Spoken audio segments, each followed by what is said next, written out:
Bagaimana sebetulnya pengawasan terhadap tenaga kerja asing yang masuk ke Indonesia? Untuk membahasnya sudah hadir saat ini di studio Kompas TV Dirjen Imigrasi Kementerian Hukum dan HAM, Roni F. Sompi. Selamat malam Pak Roni. Selamat malam Mbak Priska. Dari kasus yang di Bogor dulu ya Pak, di Kecamatan Cigudeg ini. Ya. Pak, bagaimana ceritanya sampai bisa mereka menghuni desa itu atau menghuni lokasi itu selama berapa lama Pak?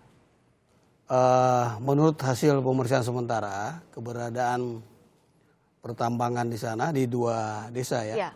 Banyuwangi, kemudian dusunnya tadi di Cihideng, kemudian desa Cintamani di Kampung Serewu, itu sejak 2010. Ya. Tapi mereka kan hanya di dua lokasi yang jarak tempuh dari perkampungan penduduk ya sekitar 2,5 sampai 3 jam, 10 kilo, cukup jauh. Dan saya kira kalau dibilang desa, ya desanya tetap namanya desa ini, desa Banyuwangi dan desa Cintamani. Jumlah yang bisa kita tangkap kemarin 18. Mungkin masih ada beberapa lagi yang melarikan diri, karena menurut keterangan mereka sempat melarikan diri dan kita tangkap 9 orang. Dari 18 itu izin tinggal yang mereka miliki apa? Yang 6 orang memiliki izin tinggal, artinya kalau sudah diberikan izin tinggal terbatas untuk bekerja, berarti dia sudah memiliki izin untuk bekerja, yaitu izin mempekerjakan tenaga asing yang diberikan oleh Kementerian Tenaga Kerja. Sehingga Direktorat Jenderal Imigrasi memberikan izin tinggal. Nah, yang 12 sedang kami periksa, belum tuntas, masih 3 orang lagi, karena kami juga menunggu paspor mereka itu menurut mereka dibawa oleh pengusahanya.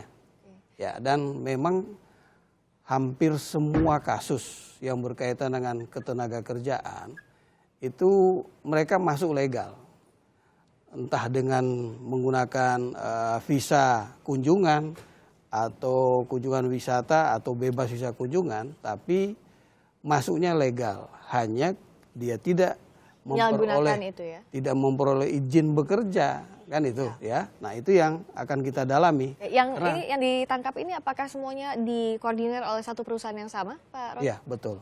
Memang dikoordinir oleh satu perusahaan, yaitu PT Chinomine, ya, PT Chinomine dari China.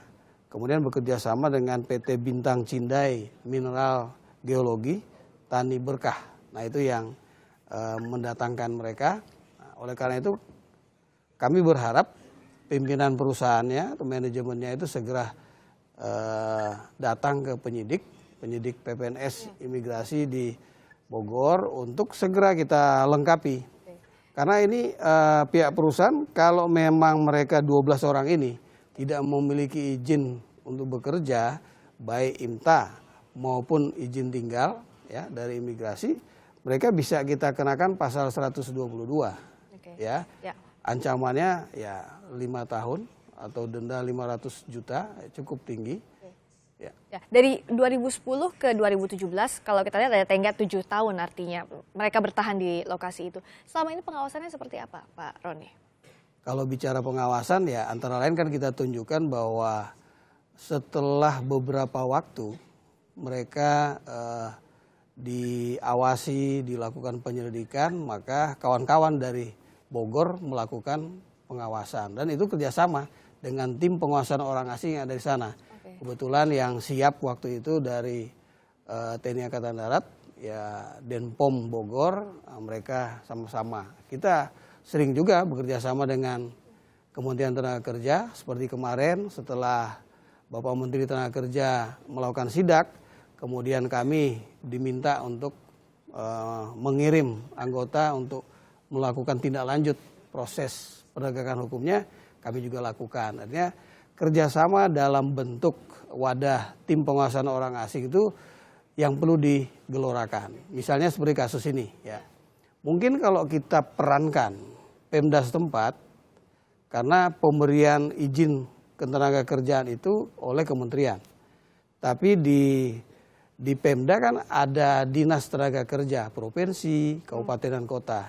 Kalau informasi ini kita berikan kepada mereka, kemudian kita minta tolong untuk diawasi, camat bisa ngawasi. Artinya pengawasan bisa tidak menyentuh. ketika mereka menghadapi resistensi dari pihak perusahaan, mereka kan tinggal minta tolong. Ya. Dari tim pengawasan orang asing ini sampai sekarang apakah sudah bisa menjangkau tadi daerah-daerah yang kecil misalnya atau lokasi-lokasi orang-orang yang selama ini sulit untuk dijangkau? Kebetulan Kepala Kantor Wilayah Hukum dan HAM Jawa Barat ini sangat menggelorakan Kepala Kantor Imigrasi untuk membangun tim pengawasan orang asing sampai tingkat kecamatan. Bahkan gubernur dan wakil gubernur sangat mendukung ini. Ketika ada pembentukan atau launching tim pengawasan orang asing ini, beliau-beliau hadir. Oleh karena itu, sekarang ini kita akan tingkatkan bukan hanya sampai kecamatan, sampai desa dan kelurahan. Karena wilayah Indonesia kan dibagi sampai RT RW. Nanti para ketua RT, ketua RW yang tahu persis jengkal. Selain tadi wilayahnya yang luas, apa saja sih kesulitan yang dihadapi di lapangan Pak untuk memeriksa misalnya izin tinggal, terutama orang asing ya, apakah menyalahgunakan izin tinggalnya untuk kerja dan sebagainya? Sebenarnya informasi. Jadi ketika ada perusahaan yang diberikan izin untuk menambang, kemudian yang memberikan izin menambang ini pasti berkoordinasi dengan pihak Kementerian Tenaga Kerja tentang berapa jumlah tenaga kerja yang dibutuhkan untuk melakukan pekerjaan itu.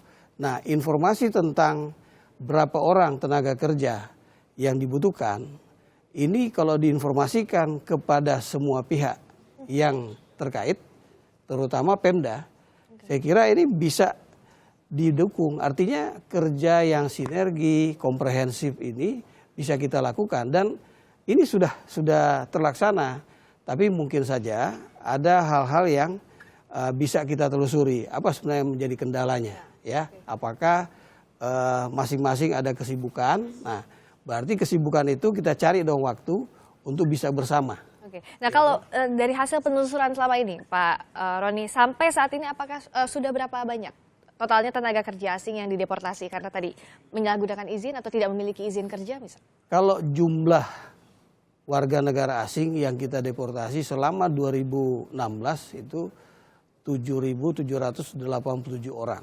Itu sudah termasuk tenaga kerja asing yang menyimpang, ada warga negara asing yang melakukan penyimpangan berkaitan dengan teror, membawa narkoba, kasus penyelundupan dan sebagainya. Itu sudah menjadi satu kesatuan. Paling banyak di mana yang ditemukan, Pak Roni? Kalau berkaitan dengan warga negara asing ini, di Pulau Jawa cukup banyak. Kemudian Sulawesi juga ya cukup banyak ya. Di masing-masing pulau besar ada ya. Nah, yang berkaitan dengan daerah pertambangan, kemudian ada pekerjaan-pekerjaan yang membutuhkan tenaga kerja asing. Nah, di sana ada pelanggaran-pelanggaran tenaga kerja asing. Nah, dari 7.787 itu masih ada 329 orang yang kita ajukan di pengadilan untuk memberikan efek jerah. Paling tidak kita kerjasama dengan aparat penegak hukum, jaksa dan hakim untuk memberikan sebuah keputusan bahwa perbuatannya bersalah, apa hukumannya. Ya paling tidak denda. Kalau denda kita dapatkan mungkin dari pendapatan negara bukan pajak ini kita dapat.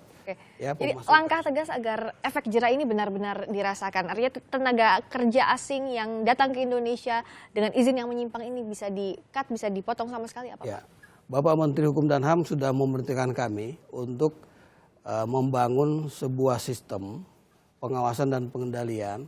Jadi setelah mereka kita bolehkan dia masuk, apakah dia menggunakan visa kunjungan, visa kerja atau bebas visa kunjungan, mereka ini bisa kita monitor keberadaannya dengan sistem. Ya, selama ini memang kita masih mengandalkan kemampuan manual, pembuntutan, penyelidikan intelijen secara fisik ya.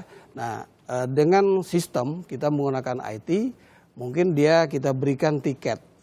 Tiket yang harus dia ID card lah ya, ID card. Di sana nanti kita berikan barcode. Barcode ini akan kerjasama dengan semua tempat penginapan, semua penjualan tiket, pelabuhan, bandara, kereta api, bus dan sebagainya. Ini bisa kita tahu, oh mereka sedang berpindah kemana. Nah, di samping itu penguatan tim pengawasan orang asing. Karena tim pengawasan orang asing ini sudah ada sekretariatnya. Ya. Kita tidak harus selalu bekerja sama-sama, bisa bekerja dengan tusi masing-masing, anggaran masing-masing, tapi ketika kita terhambat untuk melakukan pengawasan, kita kerjasama. Ya, kinerja maksimal dari tim pengawasan orang asing ini ya yang kita nantikan hasilnya. Terima kasih banyak Pak Roni. Pak Roni F. Sompi, Dirjen Imigrasi Kementerian Hukum dan HAM sudah bergabung di Kompas.